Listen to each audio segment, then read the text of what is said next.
திமுக இதை என்ன பண்ணுச்சுன்னா இஸ்லாமியர்களுக்கு எதிராக தான் செயல்பட்டதுன்றது தான் என்னுடைய நேரடி. ஆட்சியில் இருக்காங்க, ஏமாற்றி இஸ்லாமியர்களுடைய வாக்குகளை வாங்குறாங்கன்றது தான் என்னுடைய நேரடி குற்றச்சாட்டு. அப்போ திமுக நீங்க சொல்ற மாதிரி முஸ்லீம்களுக்கு ஆதரவான கட்சியா இருந்ததுன்னா எச் ராஜாவை வழக்கு பதிவு செஞ்சு கைது பண்ணுமா? அப்படி இஸ்லாமியர்களுக்கு எதிராக செயல்படும் போது நிறைய இஸ்லாமிய இயக்கங்கள் கட்சிகள் திமுகவுக்கு துணையா இருக்கா இல்லையா? போகும்போது நீ பாஜக RSS எப்பவுமே முஸ்லீம்களுக்கு எதிரான ஒரு கருத்துக்களை தான் அவங்க வைப்பாங்க. அதே மாதிரி தான் அதாவது பாஜக அரசு மத கலவரத்தை தமிழகத்தில் உருவாக்க பார்க்கிறது. பாஜகவுக்கு RSSக்கு ஒன்றுமே வேண்டாம், முஸ்லீம்களுக்கு எதிராக சின்ன விஷயம்னாலும் பெருசாக அவங்க காட்டுவாங்க. இருக்காங்க இல்லையா?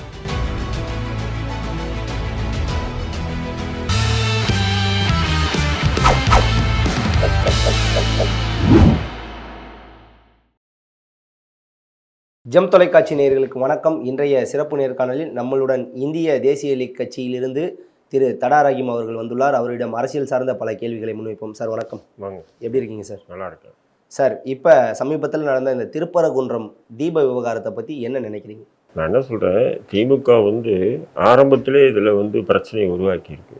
ஏன்னு சொன்னீங்கன்னா, ஆடு கோழி அறுக்கிற விஷயத்தில் பார்த்தீங்கன்னு சொன்னால், கொரோனா பீரியட் முடிஞ்ச உடனே அங்கே உள்ள அதுக்குன்னு சொல்லி பெரும்பான்மையான மக்கள் எல்லாம் போகிறதில்ல. குறிப்பிட்ட ஒரு 150 பேர் போனால் அதிகம். அங்கே போய் அந்த வருஷத்துக்கு ஒரு அந்த நேர்ச்சை, அதாவது ஆடு கோழி அறுத்து சாப்பிட்டுட்டு விட்டுட்டு வருவாங்க. குறிப்பாக பார்த்திங்கன்னா அந்த சந்தனக்கூடுன்ற நேரங்களில் மட்டும்தான் அந்த நிகழ்வு நடக்கும். தொடர்ந்து டெய்லியெல்லாம் நடக்கிறது இல்லை. அதுக்கு இந்த கொரோனா முடிஞ்ச உடனே, கொரோனா நேரத்தில் தான் ஊரடங்கு எல்லாமே, சர்ச்சு கோயில் மசூதி எல்லாம் மூடியிருந்தாங்க. முடிஞ்ச உடனே 2021 வாக்கில் அங்கே உள்ள சில முஸ்லீம்கள் அந்த தர்காவை சுத்தப்படுத்துக்கு போகும்போது போகக்கூடாதுன்றாங்க. அப்போ தான் பிரச்சனை உருவாகுது. போகக்கூடாதுன்னு சொன்னது யாருன்னா அங்கெல்லாம் ஒரு ஆய்வாளர் தான், இன்ஸ்பெக்டர் தான். அப்போ உடனே ஏன் போகக்கூடாது, எதுக்கு போகக்கூடாது, இல்லை போகாதீங்க அப்படின்றாங்க. அப்புறம் போய் எஸ்பிஐ போய் சந்திக்கிறாங்க, அங்கே கலெக்டர் போய் சந்திக்கிறாங்க, அங்கே உள்ள முஸ்லீம்கள் இந்துக்கள் எல்லாமே சேர்ந்து. அப்போ என்ன சொல்கிறாங்க, அது ஒவ்வொரு கட்டத்துக்கும் ஒவ்வொரு இது. அங்கே உள்ள முஸ்லீம்கள் சில பேர் ஒன்று சேர்ந்து ஒரு 25-30 பேர் கூடி ஒரு போராட்டம் மாரி செய்கிறாங்க. அதன் பிறகு பிஜேபி RSS அவங்களுக்கே உண்டான பாணியில் அங்கே இறங்கிட்டாங்க. எச் ராஜாலாம் கூட இறங்கி ஃபுல்லாக பெரிய இஷ்யூ ஆக்குறாங்க அவங்க. அப்போ நான் இந்த பெரிய இஷ்யூ ஆக்கிறதுக்கு காரணம் யாருன்னு பார்த்தீங்கன்னா திமுக அரசு தான் என்னுடைய நேரடி குற்றச்சாட்டு. ஏன்னு சொன்னீங்கன்னா, அந்த இன்ஸ்பெக்டர் தடுக்காமல் இருந்தாருன்னா, அதாவது எப்போவுமே நடக்காது, புதுசாக போய் நடத்தினா அது தடுத்தாங்கன்னா அது லாஜிக்காக ஏற்றுக்கலாம். சுமார் 700 வருடங்களாக நடந்துட்டு இருந்திருக்கு. இதுக்கு முன்னாடி அதிமுக ஆட்சி இருந்தது. இப்போ எடப்பாடி முதல்வராக இருக்கும்போது பாஜக கூட்டணி ஆட்சி தானே அது. அப்போ கூட அந்த மாதிரி ஒரு பிரச்சனை உருவாகலை அங்கே, புரியுதுங்களா? அப்படிங்கும்போது திமுக இருக்கும்போது திமுக ஏன் தடுத்ததுன்ற கேள்வி தான் இப்போ நமக்கு. இப்போது இன்ஸ்பெக்டர் அது அமித்ஷாவுடைய கட்டுப்பாட்டிலையோ இல்லை மோடியுடைய கட்டுப்பாட்டிலையோ இல்லை யோகி ஆதித்யநாத் கட்டுப்பாட்டிலையோ இன்ஸ்பெக்டர் இல்லையே. சாட்சாத் நம்ம முதல்வருடைய காவல்துறை அவருடைய கட்டுப்பாட்டில் தான் இருக்காங்க. அப்படிங்கும்போது திமுக இதை என்ன பண்ணிச்சுன்னா இஸ்லாமியர்களுக்கு எதிராக தான் செயல்பட்டதுன்றது தான் என்னுடைய நேரடி. திமுக அரசானது இஸ்லாமியர்களுக்கு எதிராக செயல்படுதுன்னு சொல்றீங்களா? ஆனா அவங்களுடைய கட்டமைப்பு பார்த்தீங்கன்னா சிறுபான்மையினர் ஓட்டும் இஸ்லாமியர்கள் ஓட்டையும் அதிகம் வச்சிருக்கிறதுனால தானே அவங்க ஆட்சியிலே இருக்க முடியுது அப்படிங்கிற ஒரு விஷயத்தையும் சொல்றாங்க இல்லையா? ஆட்சியில் இருக்காங்க, ஏமாற்றி இஸ்லாமியருடைய வாக்குகளை வாங்குறாங்கன்றது தான் என்னுடைய நேரடி குற்றச்சாட்டு. இப்போ இந்த இஷ்யூவை நானும் நீங்கள் திமுகவுக்கு ஆதரவான கண்ணோட்டத்தில் பார்க்காதீங்க, எதிரான கண்ணோட்டத்திலும் பார்க்காதீங்க. நான் சொல்லக்கூடிய கருத்தை நடுநிலையோடு பாருங்கள், புரியுதுங்களா? இப்போ இது அந்த ஆய்வாளர் வேறு யாருடைய கட்டுப்பாட்டிலையும் இல்லை, நம்முடைய முதல்வருடைய கட்டுப்பாடில். இப்போ நீங்கள் சொல்கிற மாதிரி முதல்வர் யாருன்னு சொன்னால் இஸ்லாமியர்களுக்கு வாக்குகளை பெற்று முதல்வராக இருக்கக்கூடிய ஒரு நபர் இல்லையா? அப்போது அவங்க கட்டுப்பாட்டில் இருக்கக்கூடிய நபர்கள் தான் தடுக்கிறாங்க. சரி, உடனே RSS பாஜக இறங்குது, உடனே பீஸ் மீட்டிங் வைக்கிறாங்க. பீஸ் மீட்டிங்கில் கூட அங்கே உள்ள மக்களை வச்சு தான் பீஸ் மீட்டிங்கு. அப்போ பீஸ் மீட்டிங் நடத்தும் போது அங்கே உள்ள மக்கள் இந்துக்களே சொல்கிறாங்க, அந்த பீஸ் மீட்டிங்கில் ஆடு கோழியெல்லாம் அறுக்கிறது நாங்கள்லாம் நேர்ச்சி பண்ணுவோங்க அடிக்கடி போய் அப்படின்னு சொல்லும்போது, அந்த அறநிலைத்துறை அதிகாரி என்ன சொல்கிறாருன்னா, நான் ஆடு கோழி அறுக்கிற விஷயம் யாருன்னா பேசுனா வெளியே போயிடுங்க அப்படின்றாங்க. அப்போ அறநிலைத்துறை அதிகாரி பார்த்திங்கன்னா அமித்ஷாவுடைய கட்டுப்பாடில் இல்லை, இங்கே இருக்கக்கூடிய முதல்வர் மற்றும் இந்து அறநிலையத்துறை அமைச்சர் கட்டுப்பாட்டில் இருக்காரு. அப்போது அந்த வார்த்தை பயன்படுத்துறாரு, ஆடு கோழி அறுக்கிற விஷயம் யாருன்னா பேசுகிற மாதிரி இருந்தால் வெளியே போயிடுங்கன்றாரு, புரியுதுங்களா? இப்போ இதெல்லாம் அங்கே உள்ள மக்கள் சொன்ன விஷயங்கள் தான்.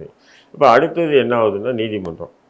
பிஜேபி போகுது, நீதிமன்றத்துக்கு போகிறாங்க. போகும்போது பாஜக, ஆர்எஸ்எஸ் எப்பவுமே முஸ்லீம்களுக்கு எதிரான ஒரு கருத்துக்களை தான் அவங்க வைப்பாங்க. அதேமாரி தான் ஹைகோர்ட்டில் அவங்க வந்து ஃபைல் பண்ணுறாங்க. என்ன ஃபைல் பண்ணுறாங்கன்னா, இவங்க ஆடு கோழி அங்கே போய் அறுக்கிறதுனால எங்களுடைய புனிதம் கெடுது அப்படின்ற அடிப்படையில் தான் அந்த ஒரு ரிட்டை வந்து ஃபைல் பண்ணுறாங்க.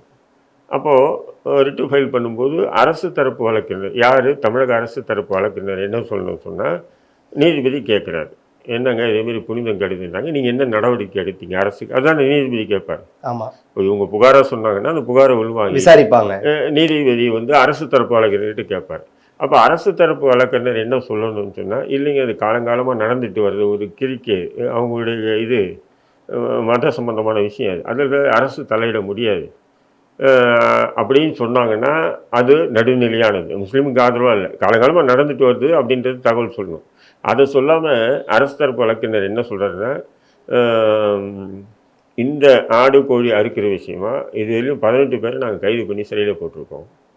என்னது ஆடு கோழி அறுக்கிற விஷயமா 18 பேரை வந்து கைது பண்ணி போட்டிருக்கோம். ஜெயிலில் போட்டிருக்காங்க. அப்போது திமுக அரசு சார்பாக என்ன அங்கே நீதிமன்றத்தில் இது வச்சுதுன்னு சொன்னால், பாஜக ஃபைல் பண்ண அந்த ரிட் மனு இருக்கு இல்லையா, அதுக்கு முன்மொழிஞ்சு இருக்குது, வழிமொழிஞ்சு இருக்குது. புரியுதுங்களா? ஏன்னு சொன்னீங்கன்னா, இதன் மூலயமா வந்து இதுக்கு முன்னாடி அங்கே அறுக்கிறது சட்டவிரோதம்ன்றதை திமுக வந்து நீதிமன்றத்தில் சொல்லியிருக்கு. பாஜகவுக்கு ஆர்எஸ்எஸ்க்கு ஒன்றுமே வேண்டாம், முஸ்லீம்களுக்கு எதிராக சின்ன விஷயம்னாலும் பெருசாக அவங்க காட்டுவாங்க, இருக்காங்க இல்லைங்களா, காட்டுவாங்க. இப்போ அடுத்த என்ன பண்ணுறாரு, அந்த ரிட்டு மனு சரி அது விஷயம் முடிஞ்சிச்சு. அடுத்தது என்னன்னா, இந்த முற்றுகை போராட்டம், அந்த போராட்டம் சம்பந்தமாக கேள்வி வருது, வாதம் பிரதிவாதம் வருது. அப்போ அரசு வழக்கறிஞர் இது பாஜக தரப்பில் என்ன பண்ணால், நாங்கள் போராட்டம் பண்ண போகிறோம் அப்படின்றாங்க. அப்போ அரசு தரப்பு இல்லை 144 போட்டிருக்கு அப்படின்றாங்க. அப்போ நீதிபதி என்ன சொல்கிறேன், 144 போட்டிருக்கு இல்லையா, என்ன செய்யலான்னு சொல்லும்போது, இல்லை அந்த இடம் வேணால் இந்த இடத்துல நடத்த சொல்லுங்கன்றார். இந்த இடத்துல வேணால் இந்த இடத்துல நடத்துங்க.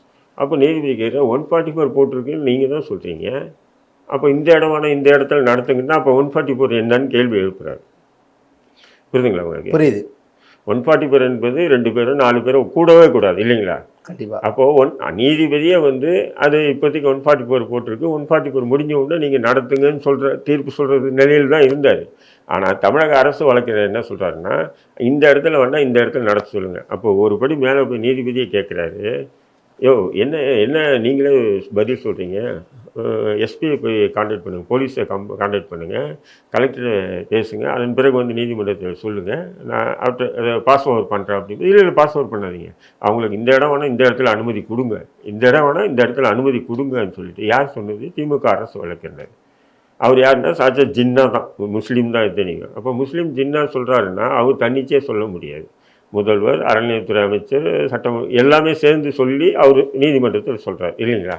அப்போ இது வந்து முஸ்லீம்களுக்கு ஆதரவான நிலைப்பாடா? நல்லா ஓகே. குறிப்பா இப்ப நடந்த இந்த விவகாரத்தில் சொல்லக்கூடிய விஷயம், அதாவது பாஜக அரசு மத கலவரத்தை தமிழகத்தில் உருவாக்க பார்க்கிறது அப்படிங்கிற ஒரு குற்றச்சாட்டை வைக்கிறாங்க. இதை எப்படி பார்க்குறீங்க? இல்லை, அதுதான் சொல்கிறேன், அதனுடைய தொடர்ச்சி தான் இன்றைக்கி இந்த தீபம் விஷயத்தில் வந்து முடியுது. இப்போ தீபம் வந்து இந்துக்கள் ஏற்றுறாங்கன்னா எந்த முஸ்லீமும் கொடி பிடிச்சி போய் தீபம் ஏற்றாதுன்னு சொல்கிறது இல்லை.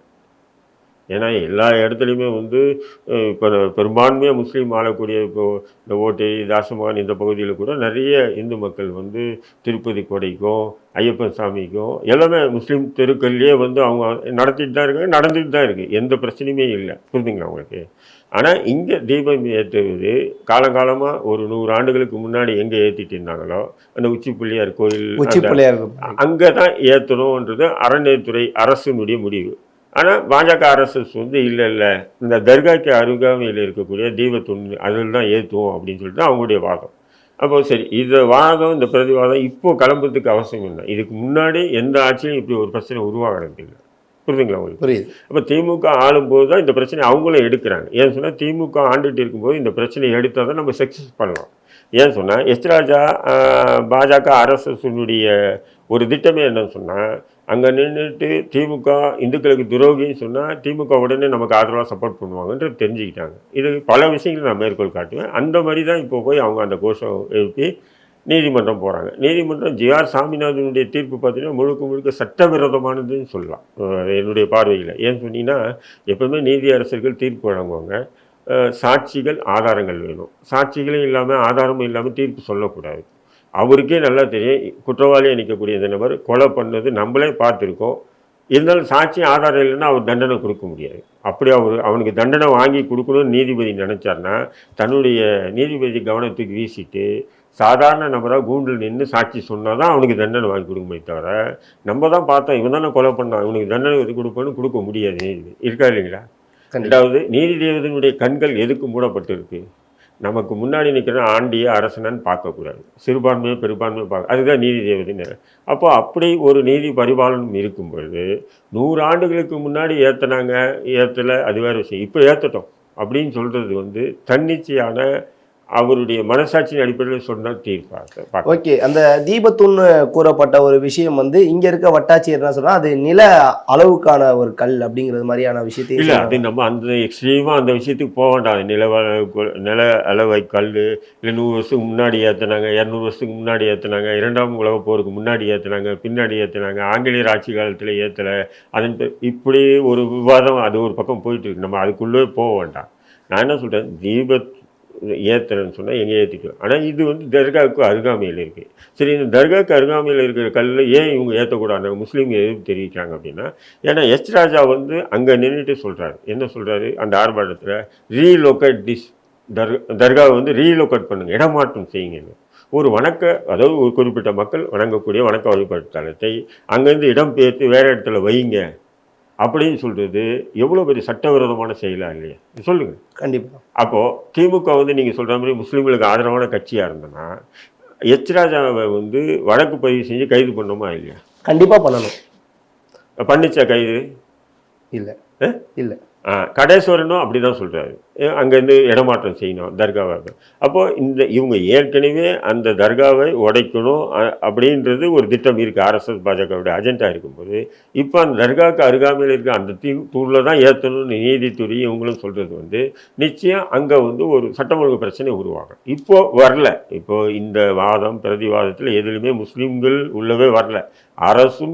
ஆர்எஸ்எஸ் பாஜக தான் இறங்கிச்சு தவிர முஸ்லீம்கள் எதுவுமே இன்வால்வ் ஆகலை. இதுலேயும் ஒரு சாதாரண விஷயம் கூட இன்வால்வ் ஆகலை. புரியுதுங்களா உங்களுக்கு? ஒரு சிலர் சொல்லக்கூடிய ஒரு கருத்து என்ன அப்படின்னா, இந்துக்களும் இஸ்லாமியர்களும் தமிழ்நாட்டில் சகோதரத்துவமாக நட்பாக பழகி வராங்க. ஆனால் மத்திய அரசு பாஜகவாக இருக்கட்டும், தமிழக அரசு திமுகவாக இருக்கட்டும், இவர்கள் தங்களோட வாக்குக்காக மாறி மாறி இதை முன்னிடுறாங்க அப்படிங்கிற விஷயத்தை சொல்றாங்க. நான் என்ன சொல்றேன், அந்த தீபத்தூணில் கடந்த ஆண்டு ஏற்றிருந்தாங்க தர்காவுக்கு பக்கத்துலன்னா இந்த ஆண்டு ஏற்றுறது தப்பு இல்லை கடந்த 10 ஆண்டுகளுக்கு முன்னாடி ஏற்றிருந்தா பரவாயில்ல. 100 வருஷம் 200 வருஷத்துக்கு முன்னாடி ஏற்றினாங்க, இப்போ ஏற்றுங்க அப்படின்னு நீதிபதி சொல்கிறதே தான். இன்னைக்கு நீதிபதி சொல்லிட்டாங்க, செய்யுங்கன்றாங்க. இப்போது நீதிமன்றம் என்ன சொல்லியிருக்கு, ஏன் நடைமுறைப்படுத்தலைன்னு. இதே நீதிமன்றம் தான் அனைத்து வயது பெண்களும் ஐயப்ப சாமிக்கு போகலாம், ஐயப்ப மலைக்கு போகலான்னு சொன்னாங்களா இல்லையா? சொன்னாங்க. அப்போ ஆர்எஸ்எஸ் பாஜக எதிர்ப்பு தெரிவித்தாங்களா இல்லையா? தெரிவித்தாங்க. அப்போது அது நீதிமன்றத்தை ஏற்றுக்க வேண்டியது. இதே அமித்ஷா அன்னைக்கு என்ன சொன்னார், மக்களுடைய பெரும்பான்மை மக்களுடைய அந்த நம்பிக்கைகளே நீதிமன்றங்கள் தலையிடக்கூடாதுன்னு சொன்னாரா இல்லையா? இப்போ ஏன் இந்த இஷ்யூ எடுத்து நம்ம காட்டுறோம்னு சொன்னால், நீதித்துறையை இதே எச் ராஜா நீதிமன்றமாவது மயிராவதுன்னு சொல்லி பல இடங்களில் பேசியிருக்கா. நீதிமன்றத்தில் போய் மன்னிப்பு கேட்டார், எல்லாமே நடந்தது. சொன்னாரா இல்லைங்களா? இதே ஆடிட்டர் குருமூர்த்தி நீதிபதிகள்லாம் இந்த வானத்திலிருந்து குதித்து ஜெயத்தோதர்களா இல்லையே, ஏதோ அரசியல்வாதிகளுடைய காலை கையை பிடிச்சி நீதிபதி ஆனவங்க தான் இப்போ இருக்கிறவங்கலாம் அப்படின்னு சொல்லி பேசியிருக்காரா இல்லையா? அப்போது இது போன்ற தீர்ப்புகள் எப்போவுமே அரசு தரப்பு வழக்கறிஞருடைய வாதங்களை ஏன் நீதிபதிகள் ஏற்றுக்குவாங்கன்னு சொன்னால், நம்ம உட்காந்துட்டு ஏதோ தீர்ப்பு சொல்லிவிடும். சட்டம் ஒழுங்கு பிரச்சனை வந்துச்சுன்னா அதுக்கு தான் அரசு தரப்பு வாதங்களை 70 விழுக்காடுக்கு மேலே ஏற்றுக்கிட்டு 30 விழுக்காடு தான் எதிர்த்தரப்பு வாதங்களை ஏற்றுக்குவாங்க. இதுதான் இயல்பான நிலைப்பாடு. இருக்கா இல்லைங்களா? இன்னைக்கு பார்த்தீங்கன்னு சொன்னால் திமுக நீதிமன்றத்தில் கடுமையான எதிர்ப்பு தெரிவித்தா, ஏன்னா எதிர்ப்புகளை 3 விதமான எதிர்ப்புகள் இருக்குது நீதிமன்றங்களில். அது எந்த வழக்காக இருந்தாலும் ஒரு சம்பிரதாய முறையான எதிர்ப்பு தெரிவிப்பாங்க, அது நீதிபதிக்கு தெரியும். அதேமாரி சாதாரண எதிர்ப்புன்னு பண்ணுவாங்க, கடுமையான எதிர்ப்புன்னு பண்ணுவாங்க. அப்போது திருப்பரங்குன்றம் தீபம் விஷயத்தில் கடுமையான எதிர்ப்புகளை திமுக அரசு பதிவு பண்ணலையா அப்படின்றது தான் கேள்வி, என்னுடைய கேள்வி. ஏன்னு சொன்னால் ஏற்கனவே ஆடு கோழி அறுக்கிற விஷயத்தில் திமுக பாஜக அரசுக்கு சாதகமாக தான் செயல்பட்டது. அப்போ இது கூட அப்படி செயல்பட்டுட்டு இங்கே வந்து நாடகம் ஆடுதா அப்படின்ற ஒரு கேள்வி நமக்கு இங்க நடக்கும்போது தீபமேற்ற வந்த இந்து அமைப்பினரையும் பாஜகவினரையும் கைது பண்ணியிருக்காங்க. ரெண்டாவது வந்து பாத்தீங்கன்னா 144 தடை உத்தரவும் போட்டிருக்கு இல்லையா தமிழக இல்லை அரசு. நானே சொல்கிறேன் அதெல்லாம் வந்து எப்பவுமே வந்து ஒரு கான்ட்ரவர்சியான நேரத்தில் போகிறது கைது பண்ணி விட்டு எடுத்து போய் மண்டபத்தில் வச்சு விடுறதெல்லாம் கைது இல்லை. நான் சொல்கிறேன் அரெஸ்ட் பண்ணி ஜெயிலுக்கு அனுப்பிச்சிங்களா? எச்ராஜா அவ்வளோ பெரிய வார்த்தை ரீலோகேட் திஸ் தர்கா அப்படின்றார். இன்னும் எச் ராஜா வந்து ஒரு காணொளி வந்து சமூக வலைதளங்களில் பரவுது. அதாவது காவல்துறை அதிகாரிகள் வந்து ஸ்டேஷனுக்கு கூப்பிட்றாங்க, அப்போ கூட வர முடியாத அளவுக்கு வாதங்களை வைக்கிறாரு. இதெல்லாம் எப்படி பார்க்குறீங்க? இல்லை அவர் டோட்டலாக அவர் என்ன வேணால் பேசிக்கலாங்க. அதே பேச்சு நான் அங்கே போய் தடாரகம் நின்றுட்டு ஏதோ ஒரு வணக்க வழிபாட்டுத்தை அங்கேருந்து பேத்துருங்க, வேறு இடத்துல போய் வைங்க அப்படின்னு சோசியல் மீடியாவில் பேசி அது ஆயிருந்ததுன்னா இந்நேரம் என்ன இருக்கக்கூடிய எத்தனை தடுப்பு காவல் இருக்கோ பொடா கிடா எல்லாத்தையும் பிடிச்சி உள்ளே போட்டிருப்பாங்களா இல்லையா? அப்போ எச் ராஜா பேசுறதுக்கு முழு அனுமதி இருக்கா? எச் ராஜாவுக்கு மட்டும்தான் இந்த நாட்டில் சுதந்திரம் இருக்கா பேசுறதுக்கு அப்படின்ற கேள்வி எழுதா இல்லைங்களா? அப்போ திமுக வந்து பாஜகவை பாசிசத்தை நாங்கள் கடுமையாக எதிர்க்கிறோன்றீங்க, எதிர்க்கிறோன்னு சொல்லிட்டு நீங்கள் ஆதரவாக செயல்படுறீங்கன்றது தான் என்னுடைய வாதம். ஏன் நீங்கள் வந்து கடுமையான எதிர்ப்பெல்லாம் இல்லை பாஜக விஷயத்தில். திமுக வந்து எப்படின்னு சொன்னால் கம்பும் உடையக்கூடாது பாம்பும் சாகக்கூடாது என்ற நிலைப்பாட்டில் தான் திமுக செயல்படுது. உதாரணமாக பாருங்கள், இப்போ அந்த திருப்பரங்குன்ற விஷயம் திமுக ஏன் இதை பெருசாக ஆக்குதுன்னு சொன்னால், இப்போ வக்பு திருத்த சட்டம்னு ஒன்று கொண்டு வந்தாங்க மத்திய அரசு பாஜக அரசு 2024 வக்பு திருத்த சட்டம். அந்த சட்டத்தை வந்து ஒட்டுமொத்த இஸ்லாமிய சமூகமும் எதிர்க்குது, காங்கிரஸ் உட்பட மதச்சார்பற்ற கட்சிகள் எல்லாமே எதிர்க்குது, குறிப்பாக திமுகவும் அதை கடுமையாக எதிர்க்குது இல்லையா? ஆமாம், நீங்கள் பார்த்துருப்பீங்க, கடுமையாக எதிர்த்தாங்க. அதை வந்து உச்சநீதிமன்றத்தில் வழக்கம் போட்டிருக்காங்க.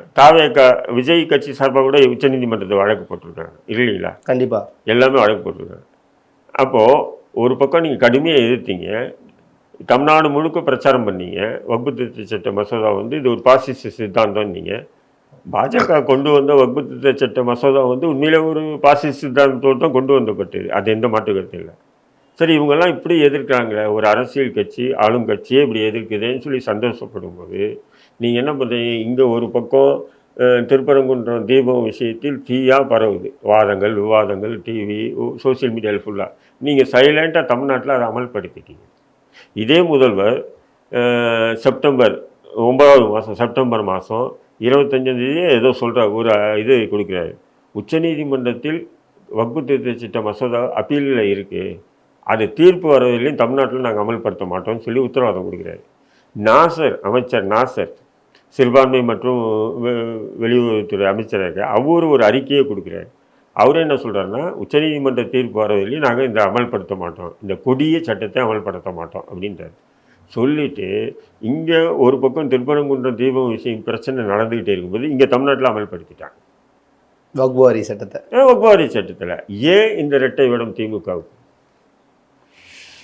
இந்த தேர்தல் வந்து வரப்போகுது, இவங்க வந்து ஒரு சைடு வந்து பாஜக வந்து மத அரசியலை வந்து கையில் எடுக்கிறாங்க, திமுகவானது அதாவது பெரும்பான்மையாக சொல்லக்கூடியதுதான் எல்லாரும் சிறுபான்மையினர் மற்றும் இஸ்லாமியர்கள் வாக்கு இல்லை என்றால் அவர்களால் வந்து ஆட்சி அமைக்க முடியாது அப்படிங்கிற ஒரு விஷயத்த வந்து சொல்றாங்க. இப்படி இருக்க சூழ்நிலையில் எப்படி இஸ்லாமியர்களுக்கு எதிராக திமுக செயல்படும்?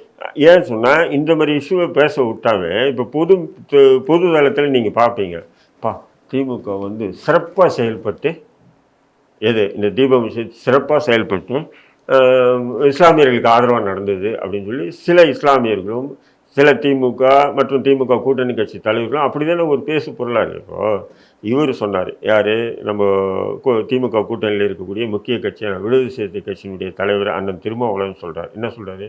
அந்த கோயில் விஷயத்தில் போராட்டம் பண்ண அது சர்ச்சை ஏற்படுத்தின அத்தனை பேரும் கைது பண்ணி யூபா சட்டத்தில் போடுங்கன்றார். சொன்னாரா இல்லையா? சொன்னார். திமுக அரசு செஞ்சுதான் செய்யலை.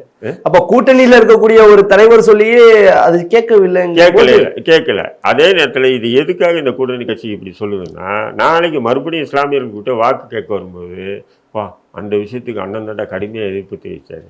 ஆனால் அதை நடத்தலை, அது வேறு விஷயம், புரிஞ்சுங்களா? ஏன்னு சொன்னால் அந்த வாக்குகள் நம்மளை விட்டு போயிடும். இப்போ உதாரணத்துக்கு பார்த்தீங்கன்னு சொன்னால் அனகாபுத்தூரில் காகிதமில்லத் நகர்ன்னு சொல்லிட்டு சுமாராக ஒரு 4 தலைமுறையாக இருந்துட்டு இந்த முஸ்லீம் வீடுகள்லாம் இடித்து தரமட்டமாக்குறாங்க.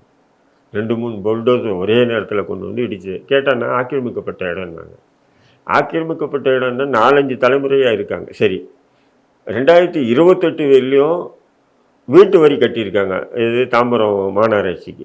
அந்த மக்கள் அனகாபுத்தூர் மக்கள். அனகாபுத்தூர் மக்கள் வந்து இந்த காதி மில்லத் நகர்ன்னு சொல்லிட்டு அந்த நகர். அப்போ இடிச்சுட்டு தரமட்டமாக்குறாங்க. அப்போ வந்து அங்கே போய் ஆறுதல் சொன்னது யாருன்னு சொன்னால் எதிர்க்கட்சிகள் இல்லை.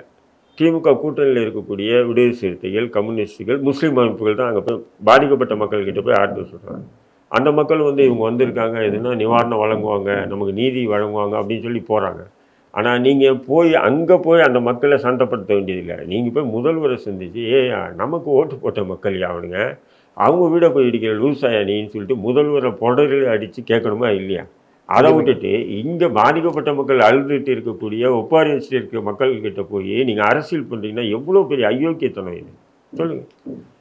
கண்டிப்பா இப்ப அதே மாதிரி தான் வந்து தஞ்சாவூர்ல வந்து அம்மாப்பேட்டை என்கின்ற ஒரு ஊர். அம்மாப்பேட்டை பக்கத்துல ரஹமத் நகர்ன்றது. அவங்களும் ஒரு 8 தலைமுறையா இருக்காங்க. அதுவும் என்னன்னா ஆக்கிரமிக்கப்பட்ட இடம்னு சொல்லிட்டு குளத்தை ஆக்கிரமிப்பு பண்ணப்பட்ட இடம் யாரோ ஒருத்தன் வழக்கு போடுறான், ஹைகோர்ட் ஆர்டரு அப்படின்னு சொல்லி இடிக்கிறாங்க. அப்போது இதேமாரி தான் நான் யூபியில் வந்து யோகி ஆதித்யநாத் வந்து முஸ்லீம் வீடை வந்து ஆக்கிரமிக்கப்பட்ட இடம்னு இடிக்கிறான். அதே நீ ஃபாலோ பண்ணனா அப்போ உனக்கும் பாஜகவுக்கும் என்ன வேறுபாடு? இந்த கேள்வி நம்ம கேட்கக்கூடாதான்? ஓகே சார், அதே தான் திமுக அரசு மீது பல குற்றச்சாட்டுகளை முன்வைக்கிறீங்க. திமுக அரசு இஸ்லாமியர்களுக்கு எதிராக செயல்படுதா? இப்போ நான் சொன்னதெல்லாம் நான் ஆதரவாக செயல்படுது. அப்படி இஸ்லாமியர்களுக்கு எதிராக செயல்படும் போது நிறைய இஸ்லாமிய இயக்கங்கள், கட்சிகள் வந்து திமுகவுக்கு துணையா இருக்கா இல்லையா? அங்கீகாரம் வேணும், அரசியல் அங்கீகாரம். அவங்களுக்கு திமுக விட்டால் பொதுதளத்தில் அனாதைகள் ஆக்கப்படுவாங்க. ஏன்னா அவங்களுக்கு சட்டமன்ற, பாராளுமன்ற உறுப்பினர்கள் ஆகணும். அதை வச்சு தான் அவங்க கட்சி கட்டமைப்பு ஏற்படுத்தி வச்சுருக்காங்க. புரியுதுங்களா உங்களுக்கு? இப்போ அதை விட்டாங்கன்னா அவங்களுக்கு வேறு வழியே இல்லை. அவங்க மக்கள் மத்தியில் அனாதைகள். நம்மளை மாதிரி வந்து எல்லாத்தையும் எதிர்கொள்ளக்கூடிய மனநிலையில் எந்த அமைப்பு தலைவரும் இல்லை. சாதாரண ஒரு விசாரணை பண்ணவே வந்து நான் முஸ்லீமே இல்லைன்னு ஓடி ஒழியக்கூடிய தலைவர்கள் தான் இன்றைக்கி பிரம்மாண்டமான தலைவர்களாக, மக்கள் செல்வாக்குள்ள தலைவர்களாக சமுதாயத்தில் இருக்கானுங்க. புரியுதுங்களா உங்களுக்கு? இல்லைன்னு சொன்னால் வக்பு திருத்த மசோதாவை வந்து என்னடா இவ்வளோ பெரிய அயோக்கியத்தனமா இல்லையா? ஒரு பக்கம் நீ கடுமையாக எதிர்த்துட்டு இன்னொரு பக்கம் அமல்படுத்த. இன்னொரு கூத்து என்னன்னு சொன்னீங்கன்னா, 5 முஸ்லீம் எம்பிக்கள் பாராளுமன்ற உறுப்பினர்கள் கூடி உச்சநீதிமன்றத்தை வழக்கு தொட்டு அவங்களும் இது முஸ்லீம் லீக் உட்பட 5 முஸ்லீம் எம்பிக்கள் இந்த வக்பு திருத்த மசோதாவுக்கு எதிராக வழக்கு தொடுத்துருக்கானுங்க. அதில் ஒரு ஆள் தான் நவாஸ் கனி. ராம்நாத் தொகுதியில் நின்று ஜெயிச்சதான் எம்பி நவாஸ் கனி. அந்த நாய் தான் இப்போ வக்போர்டு தலைவராக இருக்கான்.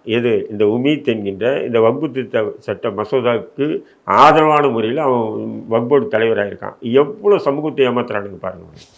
அதே தான் சார் நான் கேட்குறேன். இப்போ இந்த மாதிரி இப்போ நீங்கள் சொன்னீங்க அரசியல் அங்கீகாரம் என்றும் திமுகவை விட்டா வேறு வழி கிடையாது, அதனால வந்து அவங்களோட பயணிக்கிறோம் அப்படின்னு.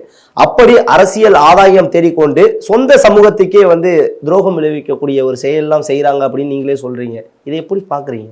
இல்லை, எப்படி பார்க்கணும்னா துரோகம் செய்கிறாங்க, அவ்வளோதான். இந்த மக்கள் வந்து என்னன்னு சொன்னால் பாஜக, ஆர்எஸ்எஸ் இல்லைன்னா பாஜக வந்துடும்பா, வேறு வழியில் திமுக ஓட்டு போடு. நான் என்ன சொல்கிறேன், திமுகவுக்கு போடுங்க, வேணாம் தெளிவோடு போடுங்கன்ற. திமுக என்ன செஞ்சுருக்கு, என்ன துரோகம் இழக்குது உங்களுக்கு தெரியாத ஞானம் இருக்குல்ல? ஒன்ஸ் அப்பான் த டைம் இல்லை. நீங்கள் சோசியல் மீடியாவில் சின்ன சின்ன விஷயங்கள் கூட அம்பலமாகுது, இருக்கா இல்லையா? இருக்கு. அப்படி இருக்கும்போது ஏதோ ஒரு 18, 17ஆம் நூற்றாண்டில் வந்து என்ன நடக்குதுன்னே தெரியாது, நம்ம வந்து எல்லாம் சொன்னாங்கன்றதை நம்ம ஓட்டு போட்டோம், அது வேறு விஷயம். இன்றைக்கி அப்படி இல்லை. ஃபிங்கர் பிரிண்டில் சின்ன சின்ன பையனுக்கு கூட எல்லா தகவலும் தெரியுது இல்லையா? இப்பயாச்சும் விழிப்புணர்வு கொள்ளுங்கன்ற சமூகத்தை. இந்த சமூக தலைவர்கள் தொடர்ந்து உங்களை அடமானம் வைக்கிறாங்க. இந்த சமூகத்தை எடுத்து போய் அரசியல் கட்சிகள் கிட்ட. அப்போ இனியும் நீங்கள் விழிப்புணர்வு அடையலைன்னு சொன்னால் வருங்கால நிச்சயம் என்னையே சபிக்காது, உங்களை தான் சபிக்கும். தவறான முடிவு எடுத்து தவறான அரசுகளை தேர்ந்தெடுக்கக்கூடிய இந்த முஸ்லீம் சமூகத்தை வருங்கால இளைய சமூகம் உங்களை சபிக்கும். அந்த சபிப்புக்கு ஆளாகாதீங்கன்ற நான் வேற ஒன்றும் இல்லை. என்னுடைய கடமை நான் பேசிகிட்டு இருக்கேன், அது வேறு விஷயம். வரக்கூடிய சட்டங்கள், வழக்குகள், கோர்ட்டு எல்லாமே நான் அனுபவிச்சுட்டு இருக்கேன். ஒவ்வொரு நாளும் நீதிமன்றம், கோர்ட்டு, கேஸு வாங்கிட்டு தான் இருக்க, போயிட்டே இருக்கேன். ஆனால் நான் பேசிகிட்டு தான் இருக்கேன். எனக்கு அதை பற்றியும் கவலை இல்லை.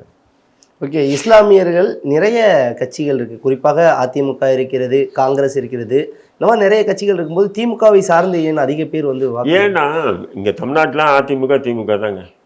இப்போ அதிமுக வந்து பாஜக கூட கூட்டணி, புரிதுங்களா? அப்போ பாஜக அதிமுகவுக்கு ஓட்டு போட மாட்டாங்க, உதாரணத்துக்கு சொல்கிறேன். அப்போது இன்னொரு பக்கம் வந்து பார்த்திங்கன்னா நாம் தமிழ் கட்சி இருக்குது. அப்போ நாம் தமிழை வந்து என்ன பண்ணுறாங்க, பாஜக பி டீம்னு சொல்கிறான். யார்? திமுக ஆதரவாளர். திமுக அவங்க இப்ப தாவேக்காவையும் இவங்க திருப்பி வந்து திமுக அண்டர் கிரவுண்ட் வந்து விஜயை கடுமையை எதிர்க்கக்கூடிய நபர் தான், நான் ஆதரிக்கக்கூடிய நபர் இல்லை. அதே நேரத்தில் விஜய் வந்து பாஜக சொல்லி தான் விஜய் அரசியலுக்கு வந்திருக்கான்னு முட்டாள்தனமான கருத்தெல்லாம் நான் பதிவு பண்ண மாட்டேன். புரியுதுங்களா உங்களுக்கு? புரியுது. இது வந்து திமுக திறம்பட செய்யும். கடந்த சட்டமன்ற தேர்தலில் இதேமாரி கமலஹாசன் இறங்கும்போது அவர் வந்து வாரிசு அரசியலையும் ஒழிப்பேன், ஊழலையும் ஒழிப்பேன்னு சொல்லிட்டு இருந்த டிவியெல்லாம் போட்டு உடைச்சார். பார்த்து உடைச்சிட்டு டார்ச் லைட்டு பண்ணார். அப்போ கூட வந்து கமலஹாசன் பாஜக பி டீம்னு சொன்னாங்க. அந்த கமலஹாசன் இப்போ திமுக கூட்டணிக்கு போயிட்டான். இப்போ அவன் பரிசுத்தவன் ஆயிடுவானா? இல்லை. எப்படின்னா பாஜகவை எதிர்த்தா ஊழல்வாதின்னு சொல்லி பாஜகக்காரன் சொல்கிறானோ, பாஜக கூட சேர்ந்தனா அவன் தேசபக்தி ஆகிடுவான். அதேமாரி வந்து மதச்சார்பற்ற சக்தி திமுக எதிர்த்தான்னு சொன்னால் சங்கிடுவான். திமுக ஆதரித்தா அவன் மதச்சார்பற்ற சக்தி ஆகிடுவான். எப்படி? இது ரெண்டுமே நேர்கோட்டில், பாஜகவும் திமுகவும் நேர்கோட்டில் பயணிக்கிறது. அவனை நான் எதிர்க்கேன்னு சொல்லுவான், அவன் என்னென்ன செஞ்சாலும் இவன் செய்வான். ஓகே சார், உங்கள் சிறப்பான தகவலுக்கு ரொம்ப நன்றி. மீண்டும் விவாதிப்போம் சார். நன்றி.